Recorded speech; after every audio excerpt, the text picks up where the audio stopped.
Welcome to Of Sound Mind and Spirit. I'm Shelley. And I'm Lisa. We're sisters walking together on a journey of faith. We're not perfect.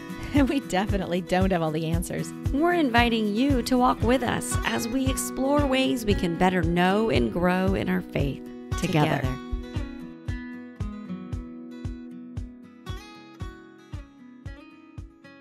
Welcome back to another episode from Of Sound Mind and Spirit. Hi, Lisa. Hey, Shelley. I know a couple episodes ago, we really kind of pulled back the curtain and showed everybody what goes on behind the scenes. And we've had really quite a bit of response to that. We did. And it was, I would say, I felt very vulnerable. I felt like it was difficult for us to kind of air that conversation. So we've been pleasantly, surprised and feel very comforted. So many people have responded and talked about their own sister relationships or sibling relationships. And I just thank you, everyone. Thank you very much. And maybe we'll come up with another sister sharing in another episode to be authentic and real about. But I still stand by no arguing when we're recording. So No. And people don't know that is episode 37, Behind the Scenes with My Sister. So go check it out if you didn't hear it and want to know what we're talking about. All right, Shelley, what are we doing today? Today is going to be more of another book episode because we do have a special guest. We're going to talk a little bit about how what we read, even fiction, kind of shapes us and how we perceive the world around us. And today we're going to welcome a very special guest, Amanda Lauer.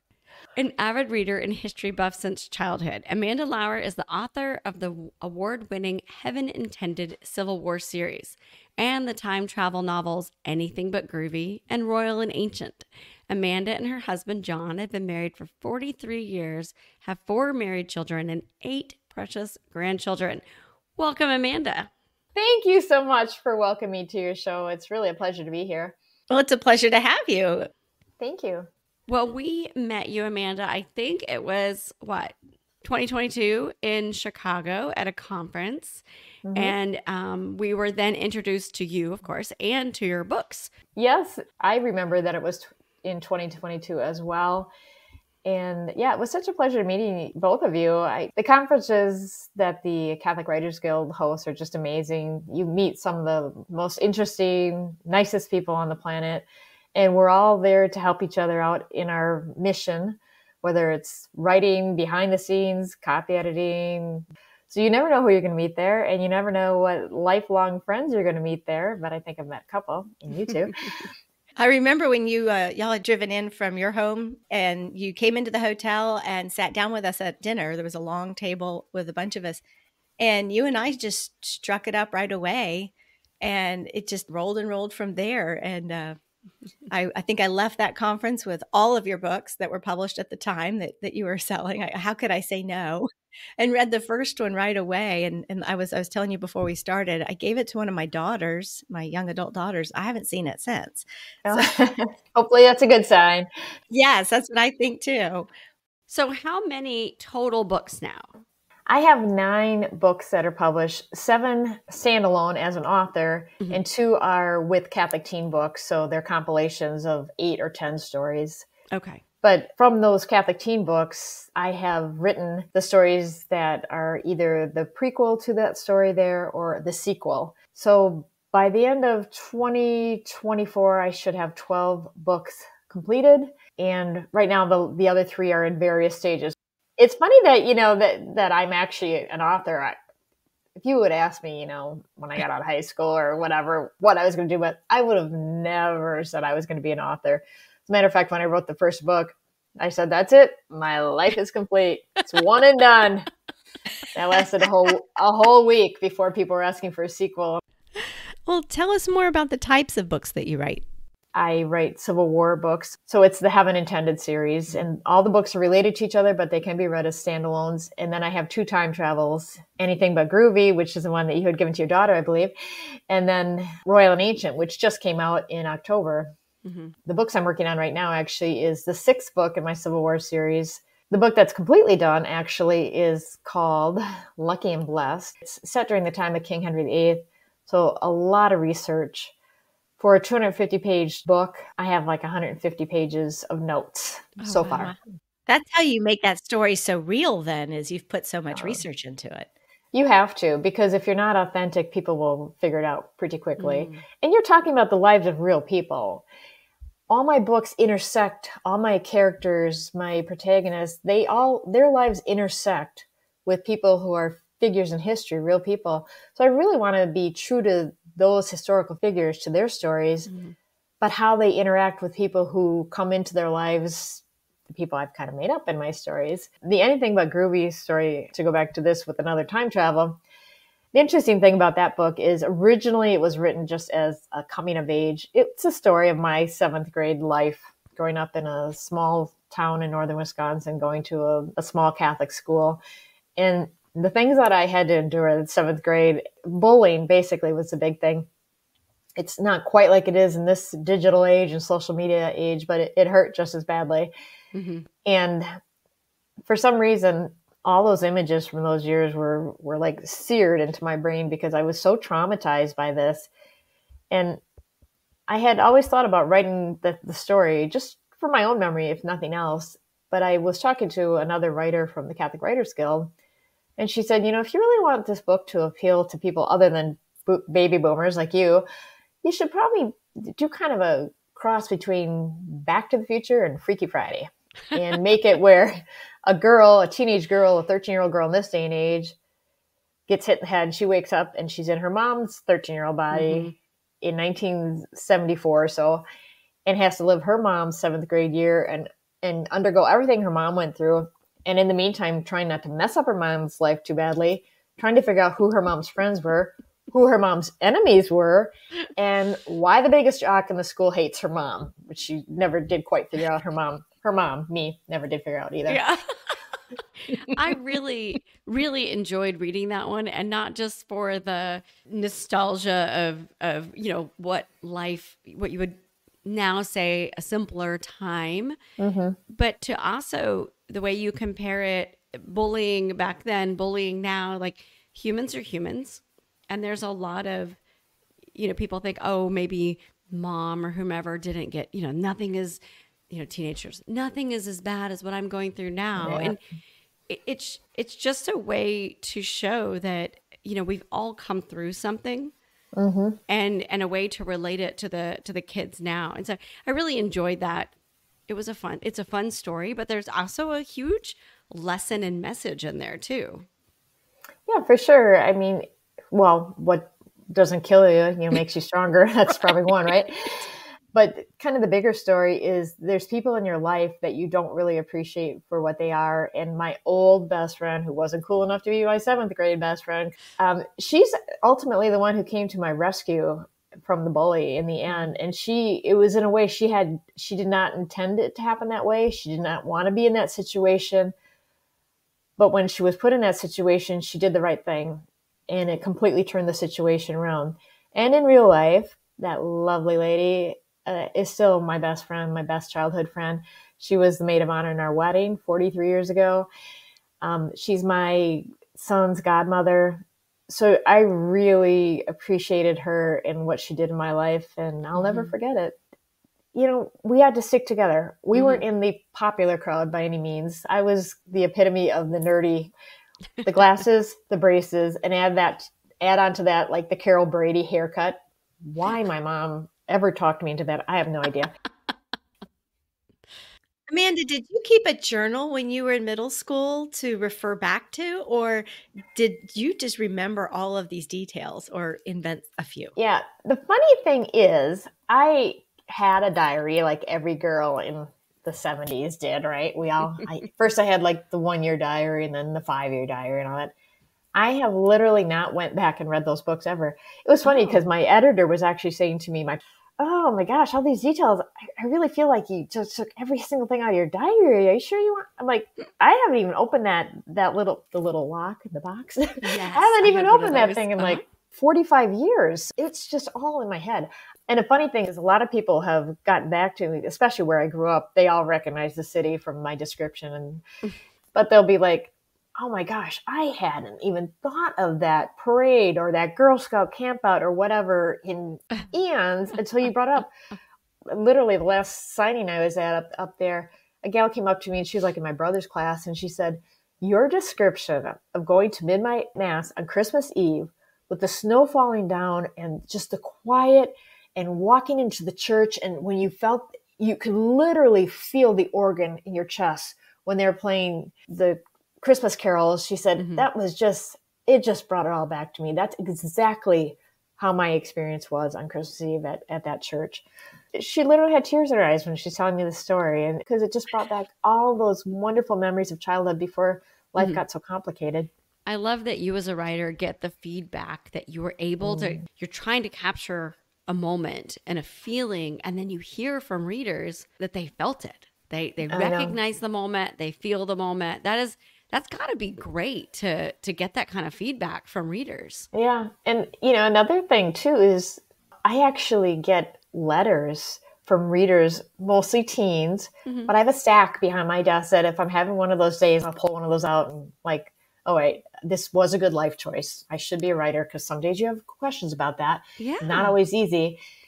But then also I do a lot of presentations. I do a lot of book signings. And I remember I do one every year at the Columbus Catholic Women's Conference in Columbus, Ohio. It's a really big conference, at least 3,000 women. That's on my list someday to attend the Columbus Catholic Women's Conference. I've heard such amazing things about it. I've never been to Ohio, but I am coming just for that. Okay, you should. But a couple times I've had experiences where I'll just be manning the booth and people have no idea who I am. I don't really wear a name tag per se or anything. And I'll hear them talking about my books, and they'll be right in front of me and be like, oh my gosh, that is the best book I've read. That is my favorite book. And you have to say, oh, by the way, I wrote it, Aww. And then usually the next thing is like, can we have a selfie together? Or like, oh my gosh, I have to go get my daughters right now because they are going to be stunned that you're actually here in Ohio at this conference. And it's just been a really neat experience. I love that stuff. And I said it does help on the days. Some days it's such... it's drudgery some days writing because it's a lot of work and a lot of research for my books. Your first book was the Civil War series? Yes, A World Such as Heaven Intended. And how did you get inspired to write that? Well, actually, I was challenged. I've been a journalist for more than 20 years, and I was shooting pictures at a business that I was writing about one day, and the guy was mentioning that his wife was a writer. She wrote a book. She had an agent in New York City. I'm like, oh my gosh, I've always wanted to write a book. I want to meet this lady. And so we ended up getting together for coffee like a month after Christmas. It was at Thanksgiving time when I met her or talked to her first. And she had told me on the phone, she said, if you really want to write a book, write one chapter of a book. I'll write one chapter of a book and we'll meet for coffee and just swap and kind of copy edit and give each other some feedback. Well, that was the first of 24 months of getting together once a month for coffee. And traditionally I would get there, be sliding into the coffee shop at like 1 minute before 1 o'clock with hot, fresh printed pages because I had just written it 15 minutes before I finished, before I left for the coffee shop. Oh my gosh. Nothing like the accountability or a deadline to really make you focus. Oh my gosh, for sure. Because I can honestly say without her encouragement and kind of, keeping my nose to the grindstone, I would have never written any books because it does take a lot of discipline and I'm not necessarily the most highly disciplined person on the planet. And so when I was being held accountable, I did it because I'm also not one to ever miss assignments or miss deadlines. Okay. Deadlines are there for a reason. Yeah. And for people like me who need to have a deadline, that's why don't ever give me an open-ended deadline on anything. I'm like, you will never see it. It will never see the light of day. I love that you know yourself well enough to know what works best for you. So what made you focus on young adult fiction? Well, because I was first introduced to my favorite genre of reading, which is historical fiction, historical love stories by my mom when I was in like 8th grade or 9th grade maybe. And they were the traditional bodice rippers, like Rosemary Rogers. Yes. Yeah. By my mom. She By was your just, mom. How interesting. yes. She had, oh my gosh, she probably had hundreds of these books, and they weren't like the Harlequin romances, like those thin. These were like the 300-400 page books. I mean, the minute I read the first one, I was just hooked by the genre. Was not a fan of the descriptions of everything that goes on behind closed doors. There's a reason they call them bodice rippers. Oh, yes. And I said to myself, someday, if I ever write a book, it's going to be historical, it's going to be fiction, it's going to be a love story, but it's going to be a clean love story. Closed doors. And I said, I want to write a book, if I do, that I would be proud to have my children and my grandchildren read someday. And kind of the neat thing is that has actually happened. Our oldest grandson just turned 11 last week. And over the summer, he read Anything But Groovy, and he really loved it. And it was just so heartening to hear his praise. And that's actually why I'm writing a 6th book in my Civil War series, because he is the oldest. And he, for like the last 2 years, he said to me, Grandma, I want you to write a book where I'm the hero. Oh. And we sketched out. I gave him lots of different ideas. It could be any era. It could be anything. And I gave him all the ideas. And he said, I want to be a hero in one of your heaven intended Civil War books. Some writers came up with the idea for the title, A Hero Such as Heaven Intended. Oh, and it follows perfectly. Yeah. So with the whole series has that same log line, however you want to say it. A world such as heaven intended, which is the first book in the series, that's actually a line from a Civil War song. And then I just continue with that. Then it's a life such as heaven intended, a love such as heaven intended, a freedom such as heaven intended. And my latest book, which came out in November, is a faith such as heaven intended. And then I believe we will be finishing this series with a hero such as heaven intended. Now, will this be the first time you've written with a male protagonist? Basically, how it goes is every other chapter is in the female protagonist's head and then the male protagonist's head. And this works out so well, especially with these Civil War books, because the male and the female are on the opposite side of the war. The one thing they have in common is their faith, their Catholic faith. And that's how they survived the last year of the war. So each of these books starts on the same day in May of 1864 and follows our characters through the last year of the war until it ends basically April 1865, but it goes into May to kind of see where they settle, how things turn out. And all the stories have different protagonists, but they have a connection to each other. So are all of your books audiobooks also? The first 4 of my Heaven Intended series books are audios. Anything But Groovy is audio. Well, we hear from a lot of friends who love books, but a lot of people aren't physically reading. They're listening to audiobooks. So True. it is another way to get your material in front of people in audio form. I've noticed that with our book groups that we have a few members who really want us to pick books that are also in audio so that some people read them and some people listen to them. So, yeah, true. Yeah. And I've been listening a little bit to Royal and Ancient. I have it on the Kindle, and Kindle Fire has an option where you can have it read aloud, but it has no inflection. It has it's like a computer. Oh. Amanda, I have a question. What do you hope your readers take away from your novels? Well, in all my novels, a lot of times people say, how come everybody's like so Catholic in your novel? I'm like, well, because that's what I am, born and raised. And that's what I know. I don't know that I could write a proper novel about a Baptist family or something. I just don't know that. I know what I know. And so what I hope they take away is that these people, for some of them, it's just kind of what they've always done, what they grew up with, what they know too. But the one thing all my characters are striving to do, and this is kind of a Matthew Kelly thing, is to be a better version of themselves every day. I hope that people will read these books, and even if they're not Catholic, and see the beauty of the Catholic Church, see how deep its roots are, and how meaningful everything that goes on at the Mass and the consecration, all those things have so much meaning to them. There's so much behind. None of these things were just kind of picked willy-nilly. Everything is done for a reason in the Catholic Church, and I find especially Mass is just so beautiful, and all the different aspects, all the sacraments and such that we have. So what I'm really hoping is that people will read this and either have a deeper appreciation for their faith, for the Catholic faith, or if they're not Catholic, to appreciate the Catholic faith in some respect, because some people are kind of anti-Catholic, I've found through the years. And I want people, especially young people, to read this and see every day you can do something to be a better person, to make the world a better place, to create deeper relationships, to get closer to God. And I hope they take that, and that's something that's just ingrained in them after they've read any of my books. And hopefully they'll keep reading more of my books and be more encouraged and keep going on.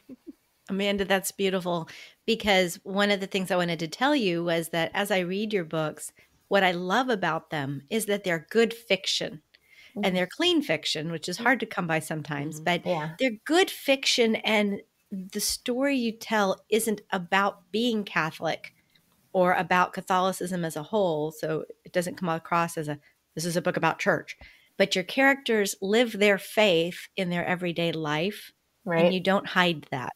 Right. And you show how it impacts and influences the choices they make in doing good or struggling with when things are hard and they have to do the hard thing because it's right versus the easy thing. Yeah, for sure. I really appreciate that. These are books I can give my kids and feel confident that they're entertained, and they might be learning a little bit of history or maybe inspired to learn more about history, and know that it's going to show them or reflect to them what I hope they see in their own faith. Yeah, for sure. And that's really the goal, even though I'm not outright evangelizing per se, but I think just the gentle touch and getting people hungry for more knowledge about the faith. If I do that, then I've met my goal with the books. Because our young adults, whatever they read, what you put in is how you learn to process the world around you. And that's why I think it's good that there is this kind of fiction available, good, clean, young adult fiction that, like you said, even if they're not Catholic, it just exposes them to something maybe they were curious about and didn't know or never thought about. And I'm not, like you said, not looking for them to be evangelized to convert to the faith, but we're afraid of what we don't know. And so maybe it will go a step towards helping people understand who we are as Catholics and not be afraid of it. Right. And I know in my mom's groups and stuff, mostly teens, young adults, people are always asking for book recommendations, for fiction book recommendations, that they basically don't have to worry about the content that they're handing their teenager or young adult or recommending. And so your books are always the first ones that I recommend, because we can trust that people aren't going to find something, they don't want their young adult to read in there. Yeah, for sure. They're all vetted. So I don't say anything that I shouldn't be as far as towards the Catholic Church, or, I'm very, very conscious of that. Yeah. Yeah. And I do have priests as consultants that help me too. So that helps make sure I am especially historically accurate with the church, because things have changed and evolved through the years. What kind of books did you read growing up? Well, I had three things that would be my favorites. A Wrinkle in Time, which is time travel.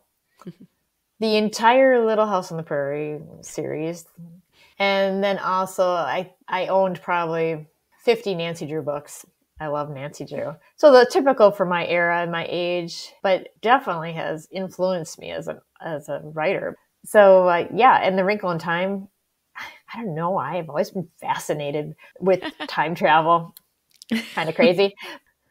I love that. It's, that love of the time travel then made its way into your current books. Yeah. It's so fun. I love reading about it, and I love writing about it. Yeah. I love how you said it was a combination between, what was it, Freaky Friday and Back to the Future, which, Shelley and I both, grew up watching both of those, the originals, not the remake Freaky Friday, but the original. And so I definitely got that vibe from your book. Yeah, that's good. Amanda, is there a preferred place that you would like us to recommend that any of our listeners check out your books from? Yes, I would prefer if they go to my website, amandalauer.com, because not only are my books listed there and you can hit a link and order directly from there, but also you'll have access to all my blogs, and you can sign up for my newsletter if you're interested. And I'm just very open about what life is like for me as a Catholic, as an author, parent, all those good things.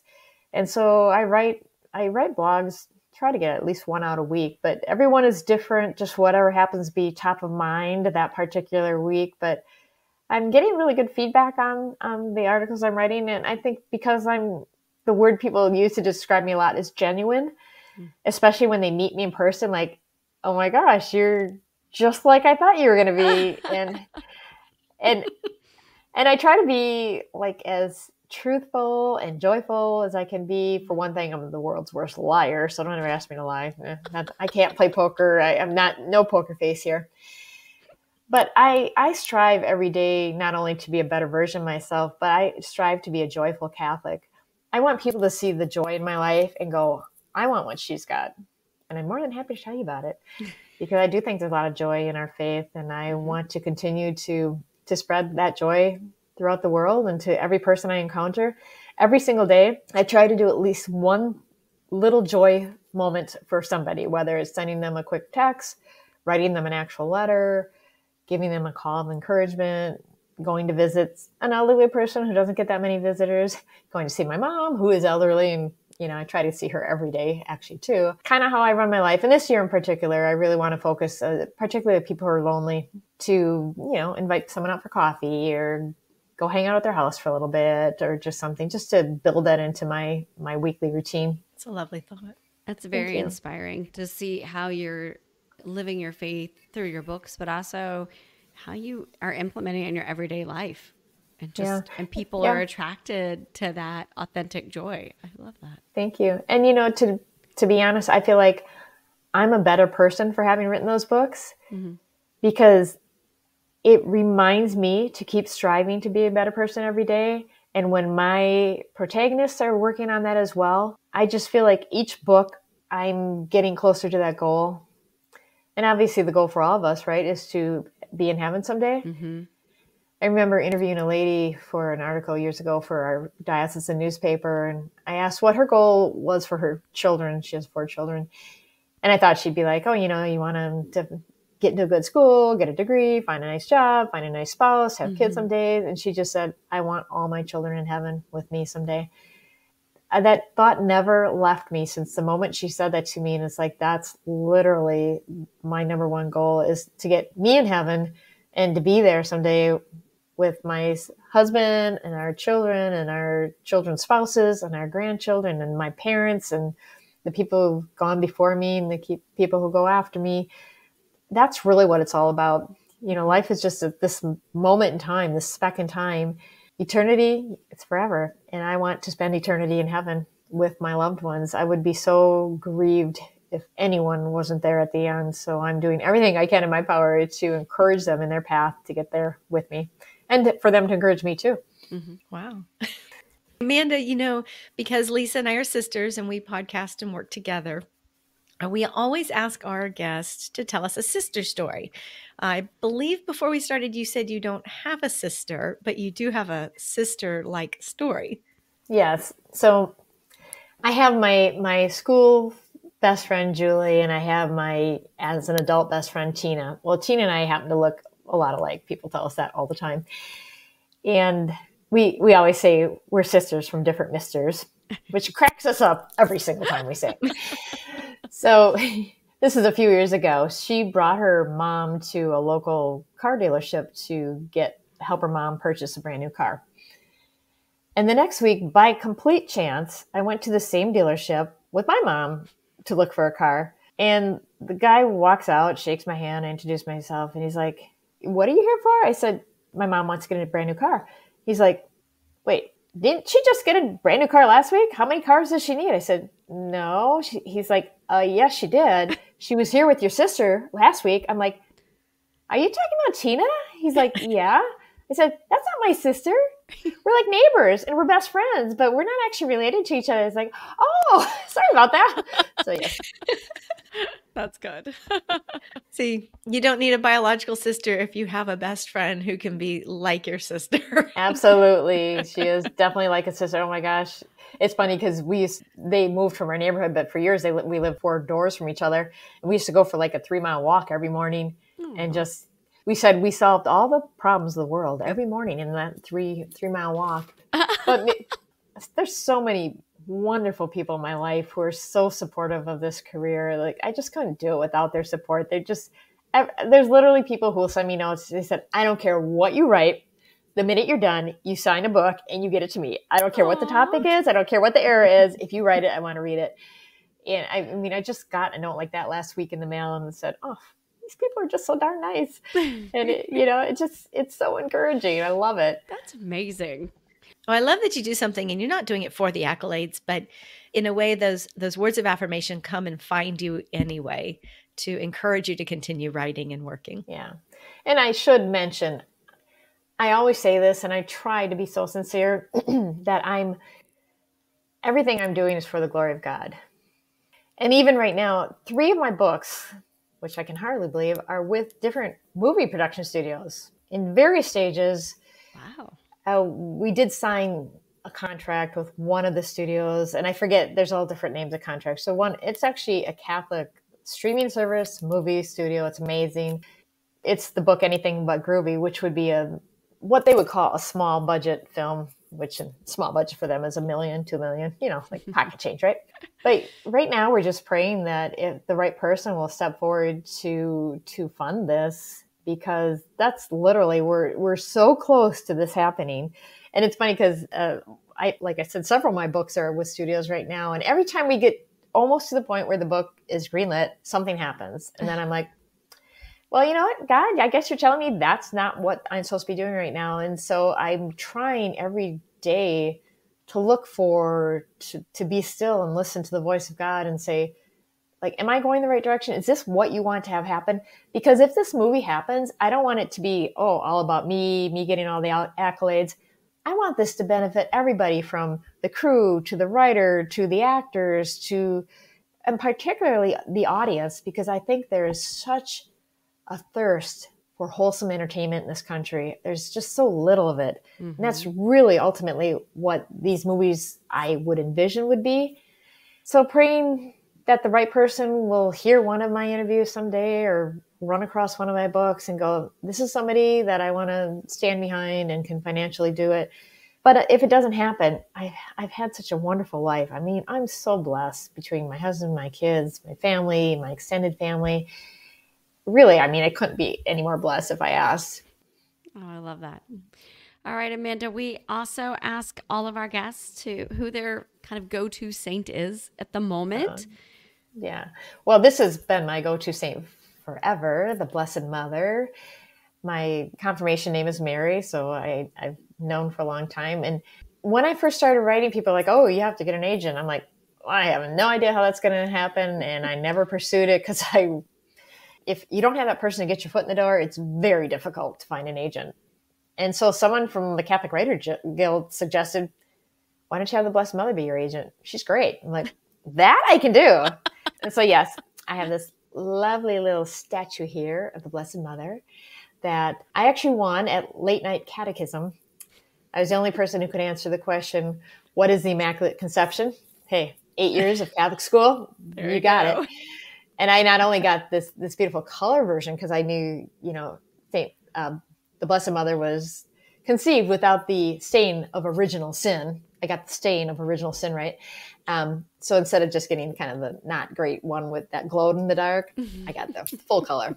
So yeah, she is here by my side every day when I write. And I do the rosary every day. And I pray for guidance. And I pray for her intercession in my life. And I've never been let down. Things don't always turn out the way I want, but I think they turn out the way God wants and the way they should. Mm-hmm. So it's worked out well for me. Oh, that's great. Amanda, we want to thank you so much for being with us today and just talking to us about your process of how you've been inspired to write these books and what your journey's been like. It's been a real pleasure to listen to you. So thank you so much. I'm just so grateful that you guys both invited me to be on the show and to connect with you again, because It'll be May before we actually see each other in person. And hopefully you'll be at the next Catholic Writers Guild conference. Crossing our fingers. We will be in Chicago. Yes. And I loved getting to know you better, and your faith and your joy really comes through not only in speaking with you, but through your writing too. And I think that's what attracts so many people to your novels. So we encourage all of our dear listeners to either get them for themselves or for a young adult in their life, and just, or your libraries. Oh, that's a good point. That'd For be your great. libraries. Yes. Please. That helps a ton, actually. I was just thinking that I think as a small gift to you, I'm going to pick up some of your books, maybe all of them, maybe not all of them, but I'm going to get some of your books and donate them to my son's school library. Aw, that's wonderful. Thank you. And I'm always open to doing Zoom interactions with teens. I work with a lot of kids who are homeschooled, the teens that are homeschooled. And I do actually do in-person speaking to middle schools and high schools. And I'm always open for traveling. So yeah, invite me anytime. I very seldom say no. I love it. All right. Thank you everyone for listening today. We hope that you will go over to Amanda's website and check out her books and subscribe for her newsletter. And then go and share this episode and share the books with all of the young adults and people who love good historical fiction with a solid Catholic message voice in it. We can't wait to see you next Thursday for our next episode of the podcast. All right. Thanks, ladies. Thank you. Thank you. All right. Bye, y'all. Bye. Bye.